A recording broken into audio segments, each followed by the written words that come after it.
मुझे बहुत प्रसन्नता है कि हमारे लोकप्रिय मुख्यमंत्री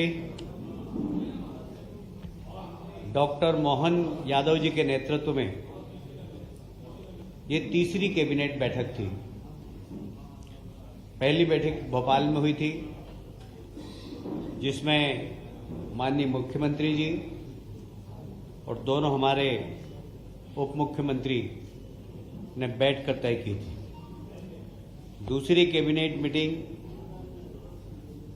जब मंत्रियों ने शपथ ली थी और विभागों का बंटवारा नहीं हुआ था, उस वक्त भोपाल में हुई थी और विभाग के बंटवारे के बाद ये तीसरी बैठक है, महत्वपूर्ण बैठक है।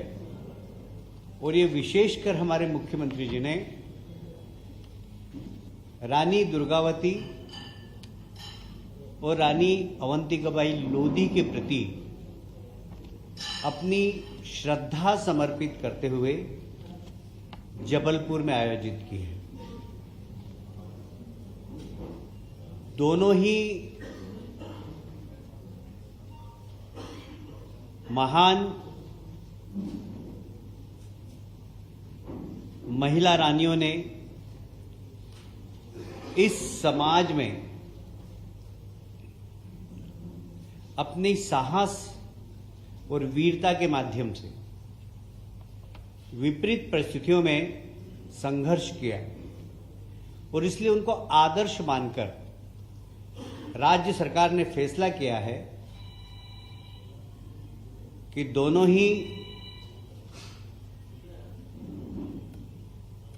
महिला वीर सेनानी के प्रति अपनी आदरांजलि अर्पित करते हुए रानी अवंतिकाबाई लोधी सम्मान हर वर्ष आयोजित किया जाएगा और रानी दुर्गावती सम्मान ये भी हर वर्ष आयोजित किया जाएगा। समाज के अंदर वे महिलाएं जो विपरीत परिस्थितियों में संघर्ष करके समाज सेवा करती हैं, उनको सम्मानित करने का काम राज्य सरकार करेगी। इसके साथ ही इनके जीवन पर आधारित फिल्में, साथ ही विश्वविद्यालय में इन दोनों महान रानियों के लिए फेलोशिप, जिससे आज के हमारे विद्यार्थी इन पे अध्ययन कर सकें, इनके जीवन से प्रेरणादायक बिंदुओं को छूकर समाज को परोस सके। इसलिए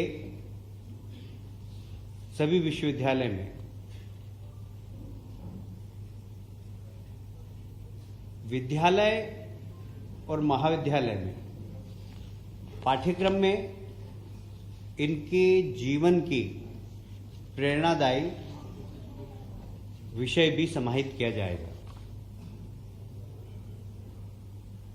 आप सभी जानते हैं, संकल्प 2023 ये हमने चुनाव के पहले जनता के बीच में पेश किया था और ये कहा था कि ये संकल्प भी है और मोदी गारंटी भी है। और इस मोदी गारंटी का सबसे महत्वपूर्ण बिंदु जो कि समाज के अति पिछड़े वर्ग से आते हैं, हमारे आदिवासी भाई जो तेंदुपत्ता तोड़ते हैं, उन तेंदुपत्ता तोड़ने वाले हमारे आदिवासी भाइयों को प्रति मानक बोरा, जैसा कि हमने 2023 के संकल्प पत्र में घोषणा की थी, 4,000 रुपये प्रति बोरा के हिसाब से आज कैबिनेट में निर्णय लिया गया है। मैं आपको स्मरण करना चाहता हूं कि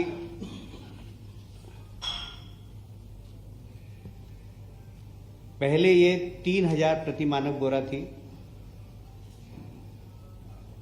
2013 में 1250 प्रति मानक बोरा थी। हमने इसको बढ़ाकर 3,000 की थी और आप अब 4,000 कर रहे हैं।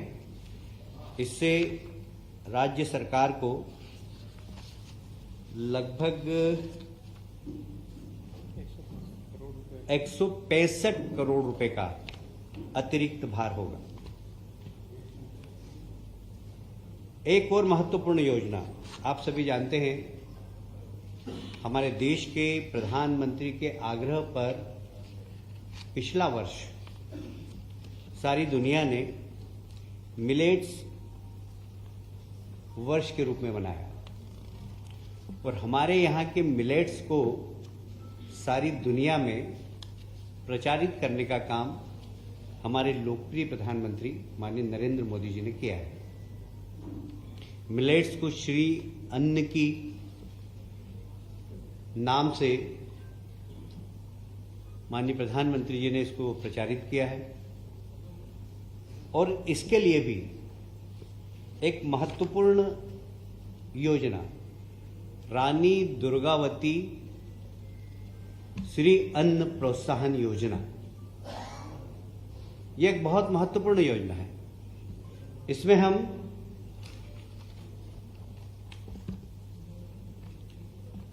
हम जो श्री अन्न उत्पादन करेंगे, साधारणतया ये श्री अन्न उत्पादन करने वाली वही पिछड़े वर्ग की जातियां हैं, वही अनुसूचित जाति और जनजाति के लोग ज्यादातर हैं इसमें, जिसमें कोदो, कुटकी, रागी, ज्वार, बाजरा आदि के उत्पादन करते हैं। इनको प्रति किलो 10 रुपए की प्रोत्साहन राशि प्रदान की जाएगी। ये उनके खाते में सीधी जमा कर दी जाएगी। इसका उद्देश्य सिर्फ यही है कि इस प्रकार के अन्न के प्रति लोगों की रुचि बढ़े और इस वर्ग को उसका ज्यादा से ज्यादा लाभ हो। तो ये मोदी गारंटी है कि गरीब की गरीबी दूर करना, ये गरीब की गरीबी दूर करने का एक बहुत बड़ा उपक्रम है। मैं समझता हूं कि कैबिनेट ने आज इस वर्ग के लिए एक बहुत महत्वपूर्ण निर्णय लिया है। इसके साथ ही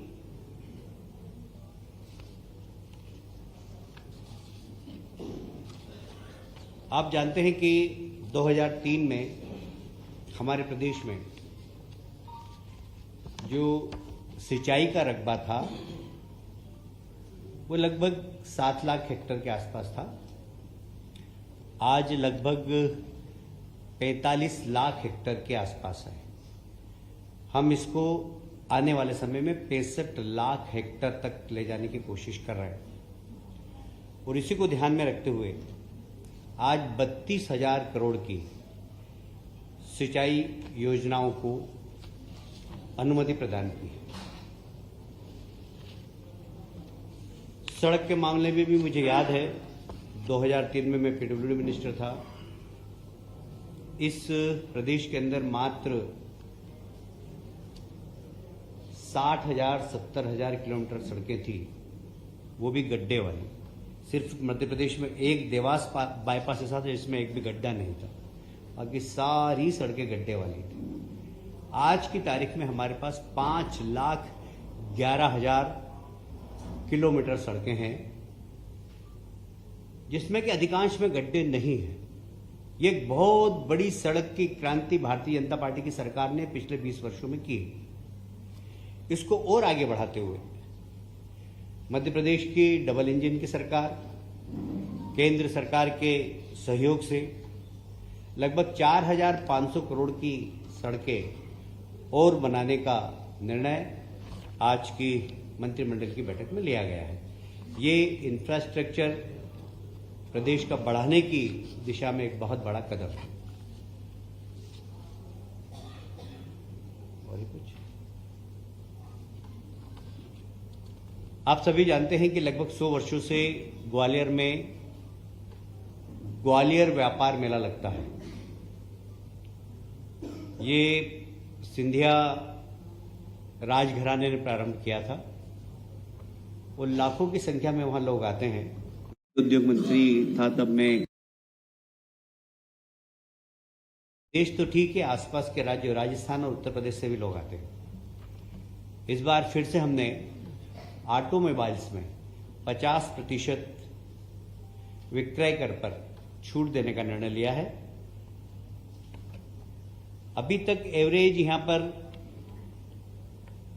500 करोड़ के आसपास का व्यवसाय होता है इस मेले में, जिसमें लगभग 300 करोड़ का व्यवसाय सिर्फ ऑटोमोबाइल्स का है। और ये सेंट्रल इंडिया का बहुत लोकप्रिय मेला है। इस मेले को प्रोत्साहन देने के लिए हमने विक्रय कर में भी लगभग 50% की छूट देने का काम किया है।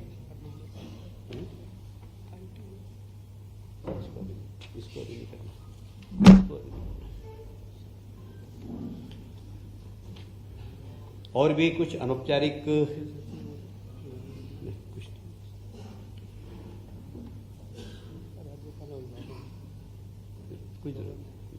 No need. इसके अतिरिक्त कुछ हमारी अनौपचारिक चर्चाएं भी हुई है।